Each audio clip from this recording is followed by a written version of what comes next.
कहाँ तक पाला जाए, युद्ध कहाँ तक टाला जाए, तू भी है राणा का वंशज, फेंक जहाँ तक भला जाए। स्वागत है सभी साथियों का स्टडी एग्जाम पर बैठकर आसमान क्या देखता है, जमीन पर बैठकर आसमान क्या देखता है, परों को खोल जमाना उड़ान देखता है।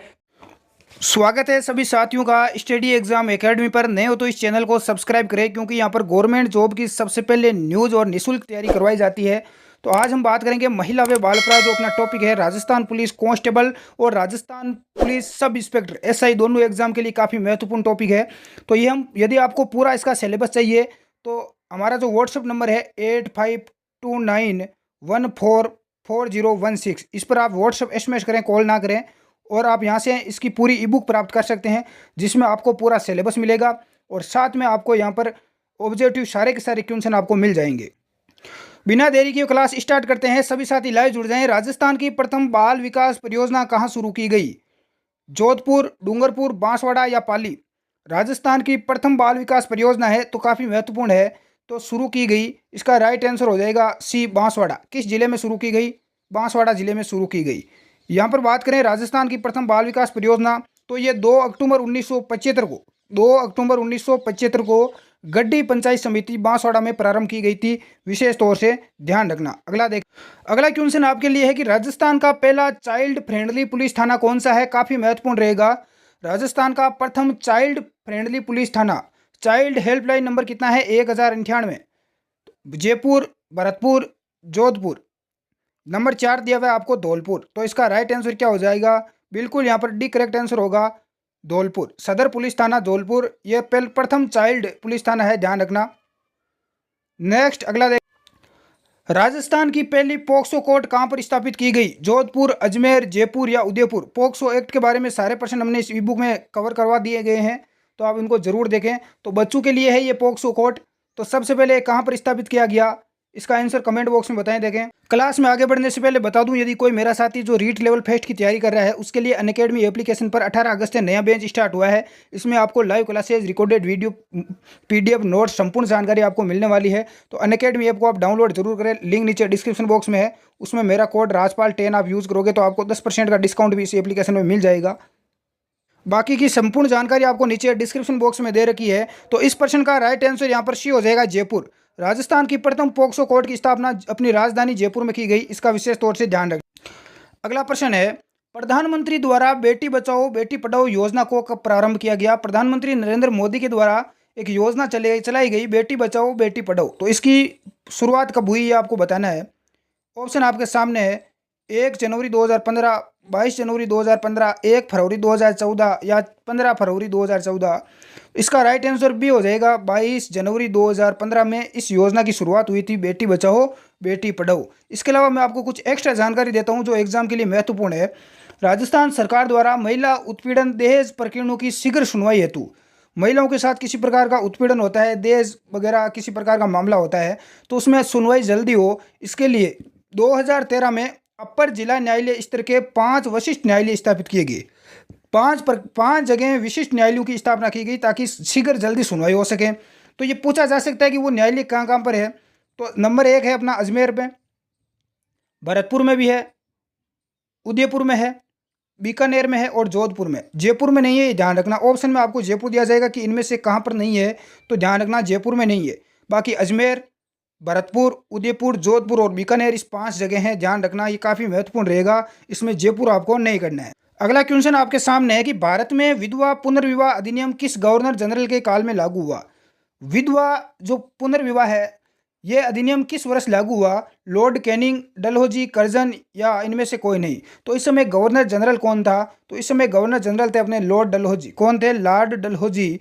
यहाँ पर भी आपका करेक्ट आंसर माना जाएगा। नेक्स्ट आगे देख, राजस्थान की प्रथम रियासत जिसने बाल विवाह को प्रतिबंधित किया, यानी बाल विवाह पर रोक लगाई, वो प्रथम रियासत कौन सी है? जयपुर रियासत, जोधपुर रियासत या कोटा रियासत या बूंदी रियासत? तो इसका राइट आंसर यहाँ पर क्या हो जाएगा?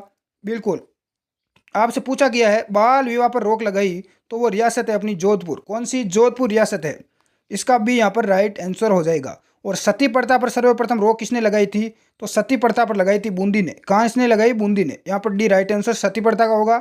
इसका करेक्ट आंसर यहाँ पर बी हो जाएगा। बिल्कुल भी आप सभी का राइट है। अगला प्रश्न आपके सामने है कि बाल विवाह का दुष्परिणाम क्या है। माँ व बच्चों में कुपोषण होना, जनसंख्या में तीव्र बढ़ोतरी होना, बालिकाओं के मानसिक व शारीरिक विकास का रुकना या उपरोक्त सभी। तो बाल विवाह जब करते हैं तो इसका दुष्परिणाम क्या है। देखो, बाल विवाह इसके लिए एक निश्चित आयु की गई है। शादी के लिए लड़की की आयु 18 वर्ष होनी चाहिए और लड़के की 21 वर्ष होनी चाहिए। तो ये भी काफ़ी महत्वपूर्ण है। तो इसका राइट आंसर डी हो जाएगा, उपरोक्त सभी है। माँ व बच्चों में क्या होगा, कुपोषण होगा, जनसंख्या में बढ़ोतरी होगी, मानसिक और शारीरिक विकास रुक जाएगा। लेकिन यदि आपको शारदा एक्ट में पूछे, शारदा एक्ट 1929-30 वाला, तो उसके अनुसार विवाह की आयु यदि पूछे तो लड़की की 14 वर्ष है और लड़के की 18 वर्ष है। ये भी आप ध्यान रख लेना। बिल्कुल, आगे बढ़ते हैं। अगला प्रश्न है, राष्ट्रीय बाल श्रम उन्मूलन प्राधिकरण की स्थापना कब की गई। 26 सितंबर 1994, 16 अगस्त 1994, 15 जुलाई 2002। आंसर बताएं। 3 ऑप्शन ये आपके सामने, इनमें से बताएं। देखें, राष्ट्रीय बाल श्रम उन्मूलन प्राधिकरण की स्थापना कब हुई, तो इसकी स्थापना हुई 26 सितंबर 1994 में। ए आपका राइट आंसर माना जाएगा। यहाँ पर ए आप सभी स्टूडेंट्स का करेक्ट हो जाएगा। आगे बढ़ते हैं। भारत में कारखाना कानून 1948 के तहत किस आयु से कम उम्र वाले बच्चों को बालक की श्रेणी में रखा गया है। 12 वर्ष, 14 वर्ष, 15 वर्ष या 18 वर्ष। वैसे देखो, बालक किसको माना गया है, जिसको हम काम वगैरह बाल श्रम नहीं करवा सकते। 18 वर्ष उसकी क्या होनी चाहिए, सॉरी 14 वर्ष, जिसकी आयु क्या है बालक की 14 वर्ष है, यानी 14 वर्ष से कम है, तो उसको हम कारखानों में या होटलों वगैरह में इस प्रकार के काम नहीं करवा सकते, बाल श्रम हम नहीं करवा सकते।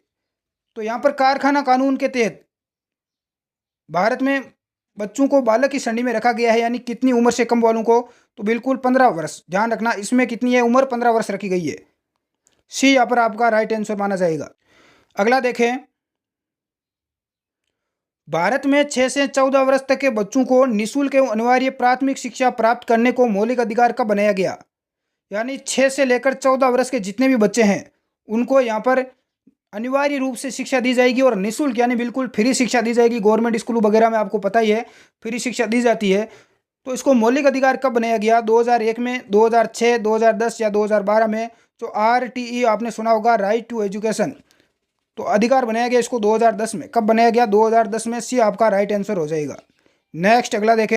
क्लास अच्छी लगी हो तो इसको लाइक और शेयर जरूर करें, लाइक जरूर कर दें। बाल श्रम का प्रमुख कारण क्या है, बाल श्रम का प्रमुख कारण आपसे पूछा गया। 4 आपके सामने ऑप्शन है, गरीबी, शिक्षा की कमी, अधिक जनसंख्या या शिक्षण सुविधाओं की कमी। देखो, वैसे तो ये चारों ही रीजन है।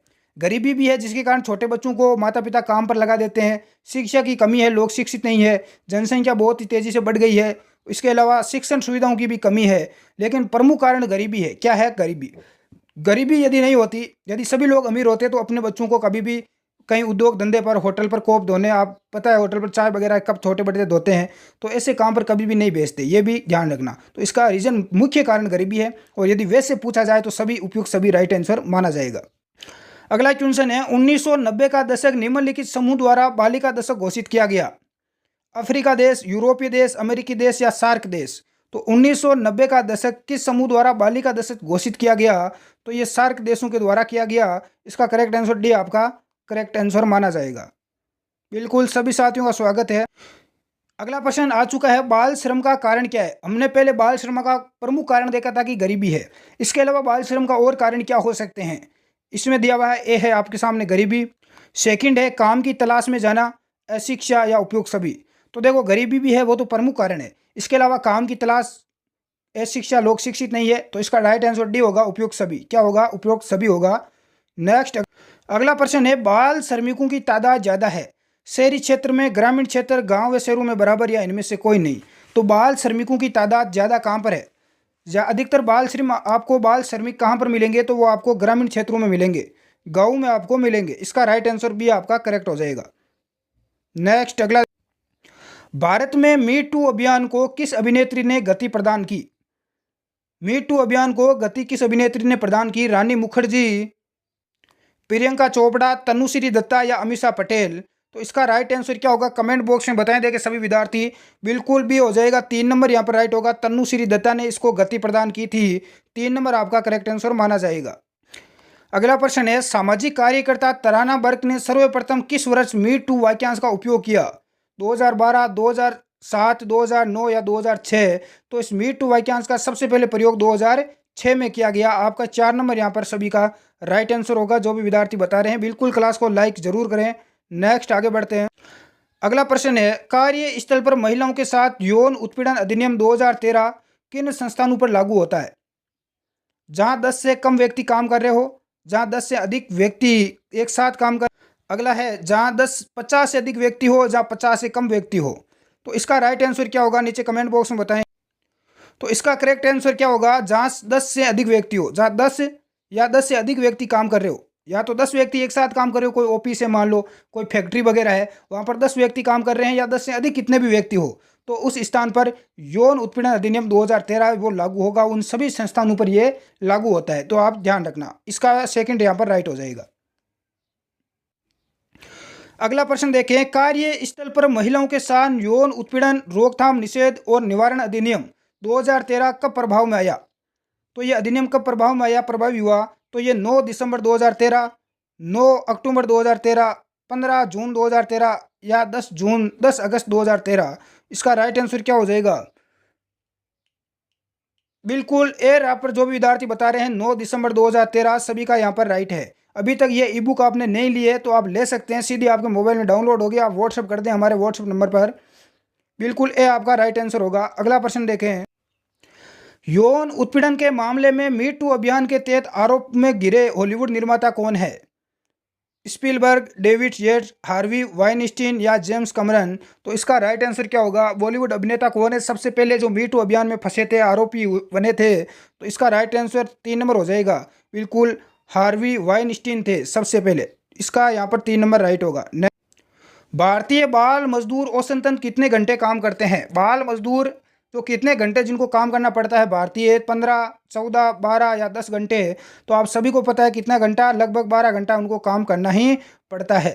इसका 3 नंबर यहाँ पर राइट आंसर होगा। अगला क्वेश्चन देखें, मी टू अभियान की शुरुआत कब हुई थी?